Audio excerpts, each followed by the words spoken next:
bakunzi bacu bakunzi b'urubuga B-Info Plus kandi baramutse ndabahe n'ikaze makino iganiro cacu cuno munsi wa kabiri igenekerezo rya gatatu kwezi no kwa gatandatu no mwaka turimwo w'ibihumbi 2025 dufite byinshi twabateguriye ariko imbere yuko tubijamwe idonido reka manzi ndamutse umusesanguzi wacu ndabibutsa yuko tari kumwe muri studio n'umusesanguzi umwe dufite abasesanguzi babiri na wa musesanguzi maheruka kera nawe afise ivyo yaduteguriye ndazi muranza kumwumva cyane mwa kino kiganiro remo nkunde ndabaramutse ndabahe n'ikaze kamere ku musesanguzi wacu twamana misi yose hamundi nawe ducituma akazi na karibu bana musesanguzi nizere yuko umeze neza.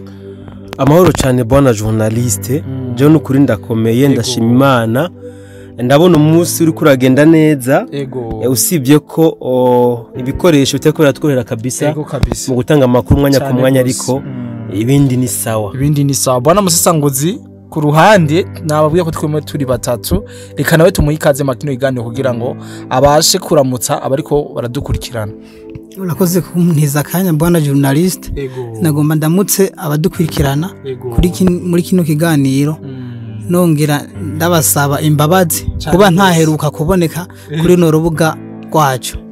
Asante sana bwana musesanguzi ku ruhande ariko dufite byinshi tuyago no munsi turaza gusimbira neza na neza muri Minembwe hariya muri Haut Plateau territoire ya Fizi hariko harabidasanzwe bona kayuko ino Wazalendo itica ikomeza gukora ibitendo na cyane biryohera abene gihugu bakongo canke abakunzi buno muhari ba Wazalendo. Tuvuye ngaho sivyo gusa turafite n'ibindi tuzakuya kubijanye n'inyoni yashoboye kuraswa iraswa n'ababa Wazalendo ni mu gihe iyo nyoni yarije gukora urusaku canke gutata mugabo birangira iyo nyoni irashwe. Turaza kumenya iyo yajiva n'abashoboye kuyirungika sivyo gusa turafise n'ayandi makuru menshi na cyane kubijanye n'izi ntambara aho biboneka neza twaza gusimbira naho muri Nyantende naho nivyoroshe muri Nyantende ndetse turafise n'andi makuru y'agakuru keza kuba Wazalendo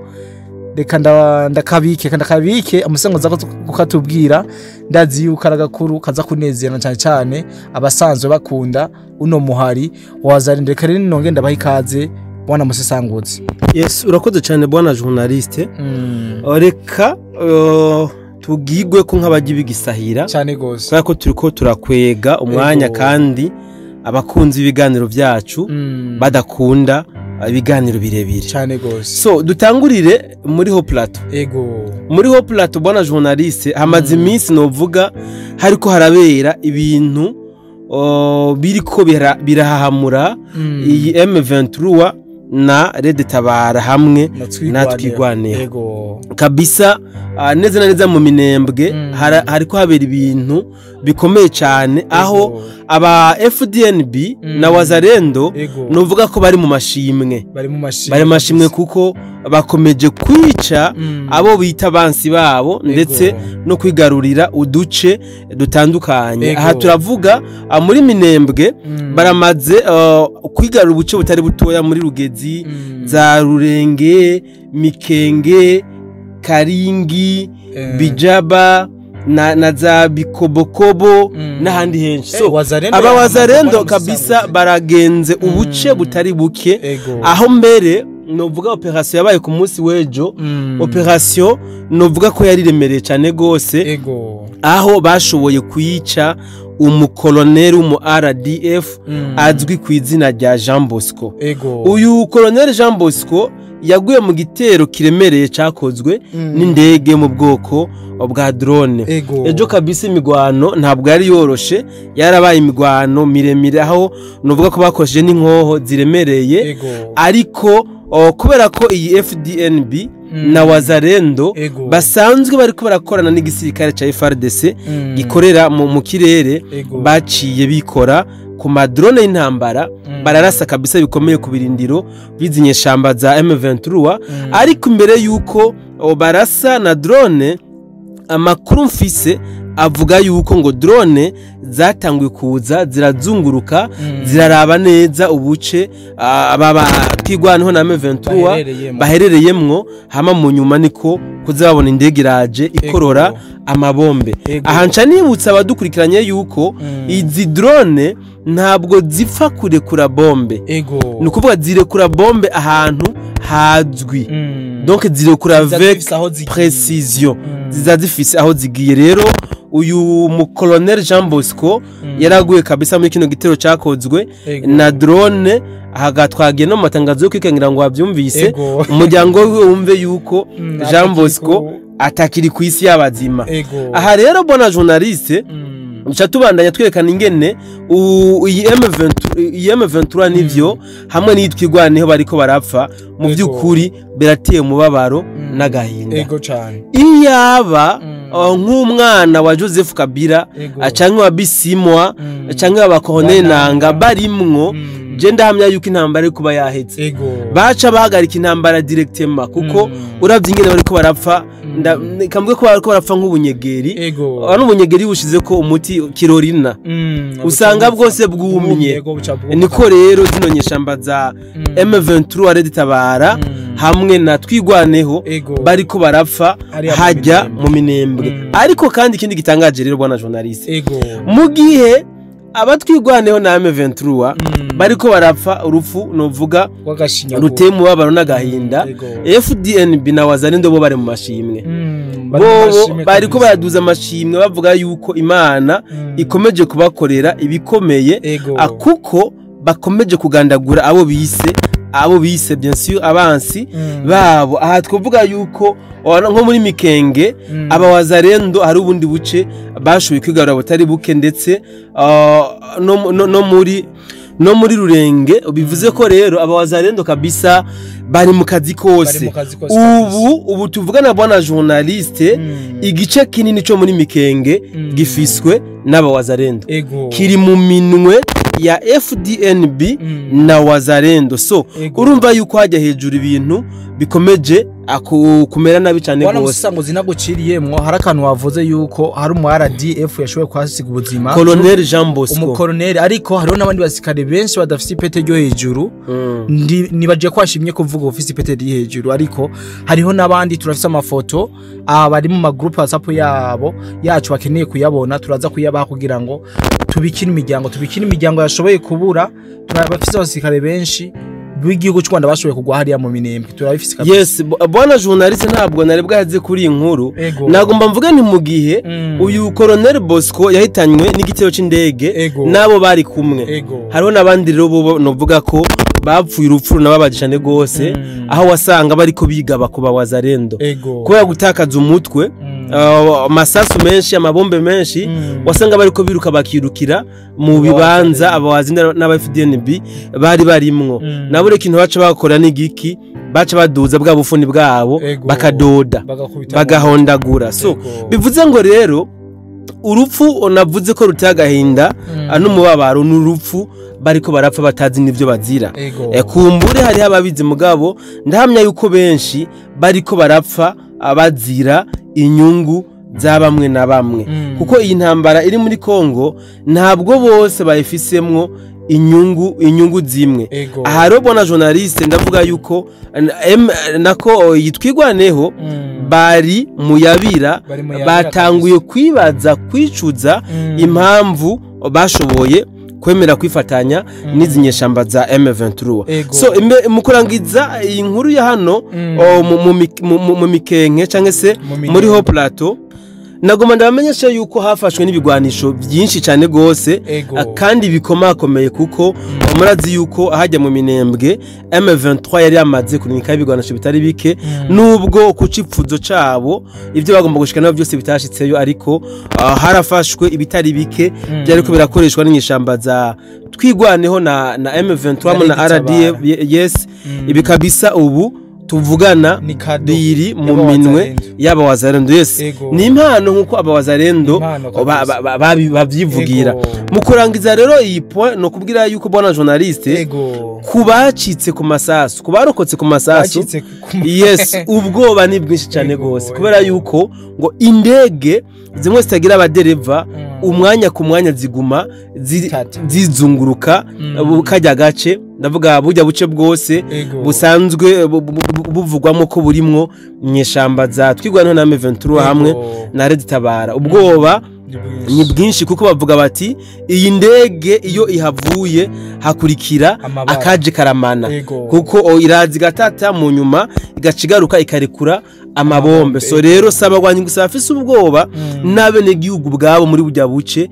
Twavuze ko muri iyo ndwi heze hariho benshi bahunze bava muri za Minembwe bahungira Uvira, ariko kandi nubu nabari bagumije umutima bakaguma amazu yabo bakomeje guhunga kubera yuko ubwoba ni bwinshi cyane, kuko abawazalendo na FDNB bakomeje gukora akazi cyane gose. Bwana Musesanguzi, tukiri ngaho nyene tuvugane kubijanye n'inyoni.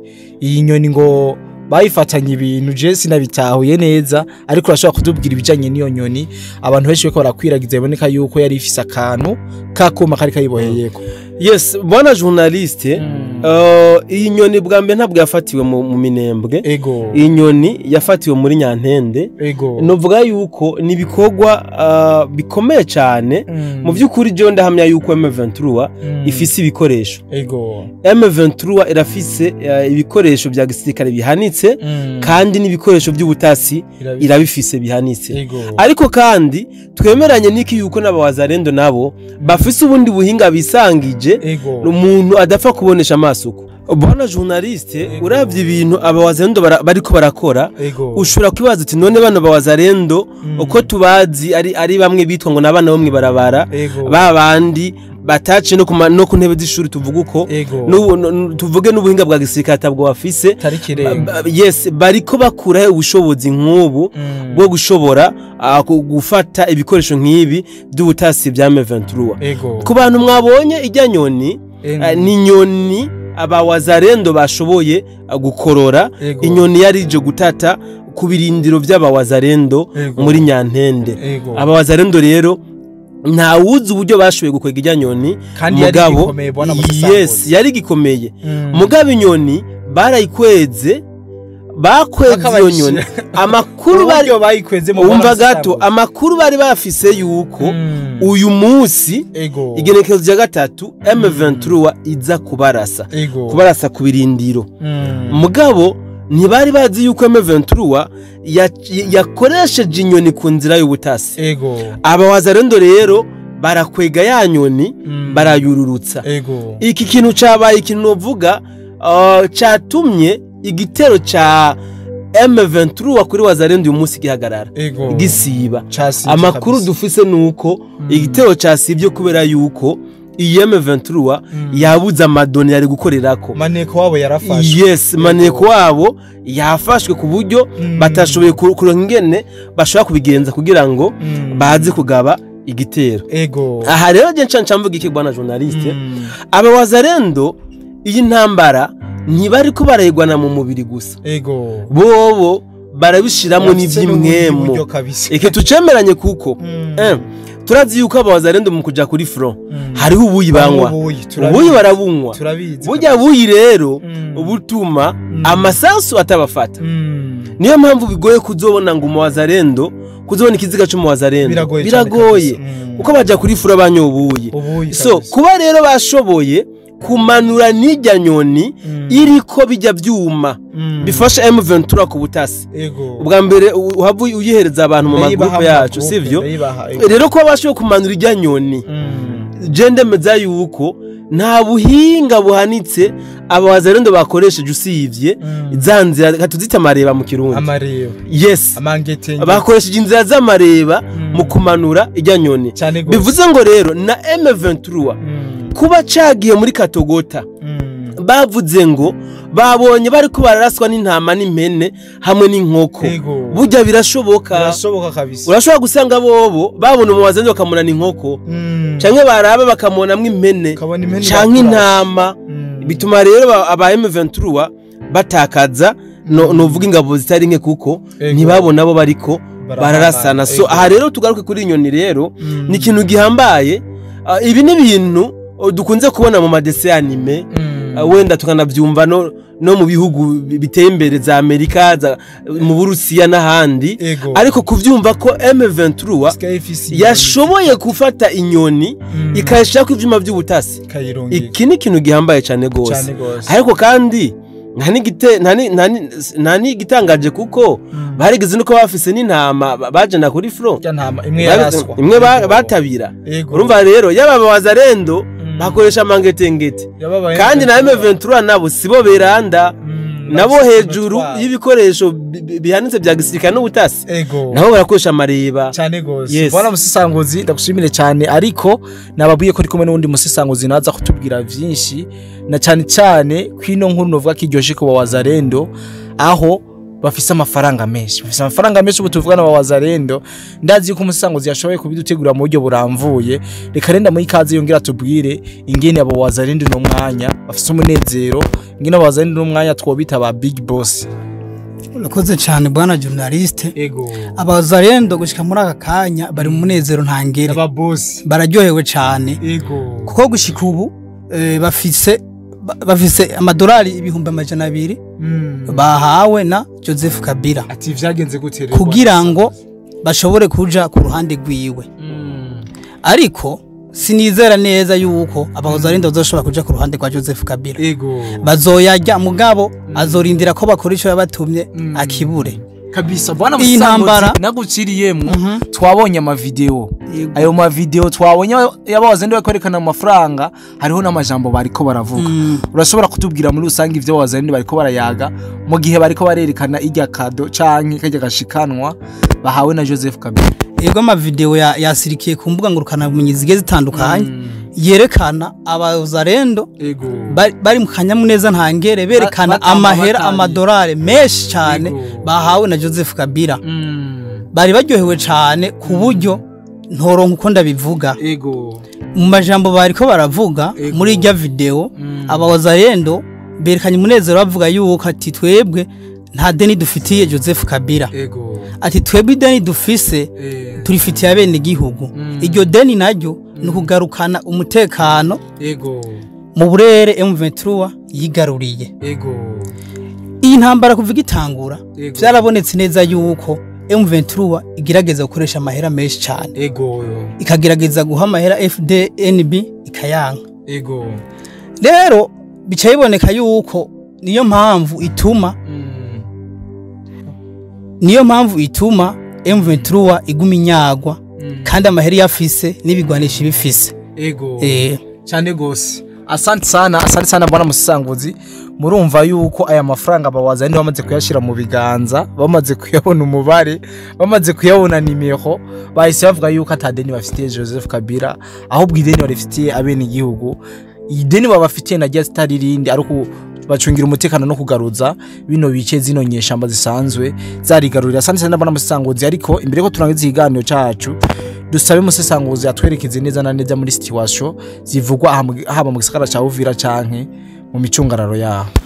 Bwana journaliste, mvuze gato ku bw'aya mafaranga Joseph Kabila yahaye Abazalendo kugira ngo bashobore kuvuga ko bovana na leta yabo bakaja ku ruhande rwa Joseph Kabila. Bijya harimo no gucura intimba, harimo n'ivyo no kwita gucura intimba, akubera yuko Joseph Kabila ubu bisa nkaho agomba gutangura andi mahokritemo, kuko ntanga bafise ibi twabivuze mu biganiro byacu, ntanga basigaranye. Niyo mpamvu ariko arakora ibishoboka kugira ngo arabe yuko aronka izindi ngabo. Hamwe n'ivyo kandi amafaranga yo gutanga ntayo babuze, kubera yuko ugiye kuraba ibice byinshi bafise ni nahantu bimba amabuye y'agaciro.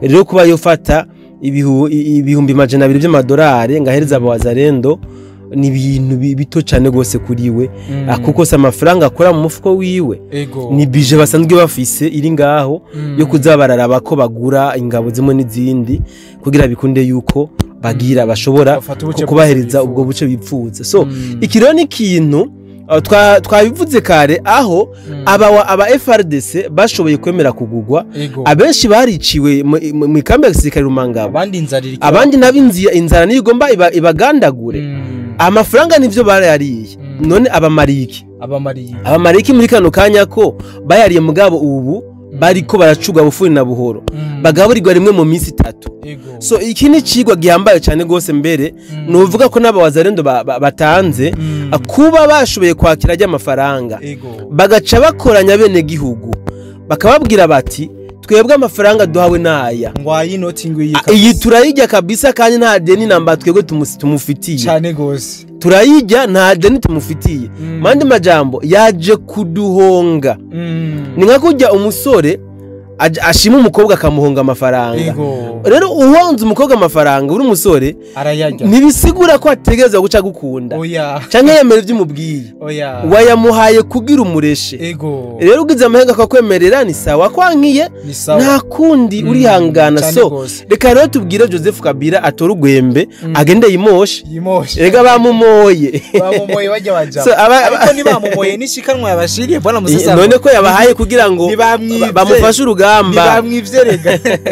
so rero twigire muri Uvira umutekano umeze neza cyane gose ariko hariho amakuru numvise ngo muri Katogota ngo bahari ibintu biko baratogoterayo niyo ndiko natohoza ariko twibutsa abadukurikirana ko Katogota ni ku birometero birenga 70 n'igisagara ca Uvira haratekanye abene gihugu biriwe mu bikorwa byabo ukuri kwamye nta kidasanzwe kabisa ibihuha nubwo bikomeza kuduma bavuga ngo Uvira tombe Uvira bimeze kunakuriya Uvira umutekano waho ni sawa uruzuye kabisa ntamwe ne gihugu ariko aridoga naki Uvira ibintu bimeze neza cyane gose rero bwana Musasanguzi ndagushimire cyane shimire cyane abadukurikiranye bwana Musasanguzi asante sana kabisa n'umusasanguzi yigoye akadushika muri studio kugira ngo abashe kutubwira vyinshi nizere yuko abantu vyashoboye kubashikira aho baherereye bose ntango urashimira cyane Musasanguzi banje yes urakoze cyane bwana journaliste kananje ndagushimire nshimire n'abadukurikiranye